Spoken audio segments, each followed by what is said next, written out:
So this year na atay mga pangarap, na atay mga pangandoy, ako ang pahinumdum kaninyo na ang atong pangandoy dapat i-align nato sa kabubuton sa Ginoo.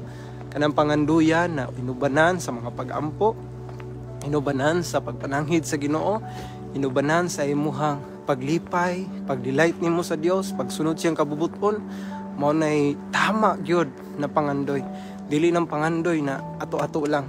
Useless na pangandoy, pero pangandoy na inubanan sa Dios, atong relasyon maayo, mao nay maayo na pangandoy. This year ako nag-aampo na matubag ang imong mga pag-ampo, na ma-encounter masinati gyud nimo, og unsa man ang imong gipangandoy kaayuhan sa balatian, ihatag na sa Ginoo.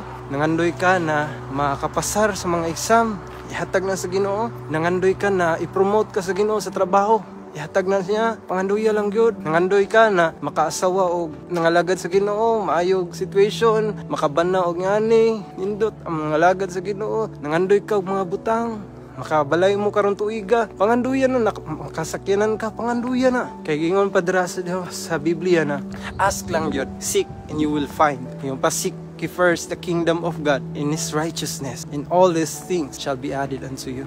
Kana na verse, gibutang lang ba na sa Bible kara pampanindot, dili, tinuod na siya. Basta mangayo lang yun ka. Ako, nangayo ko, gipangandoy na ako na maka-abroad, makabato, nagmayong kinabuhi. Kay lisod kayo akong situation dati. Nang gibago sa Ginoo ang kinabuhi mo nang basta mangayo lang ka. Ihatag na sa Ginoo.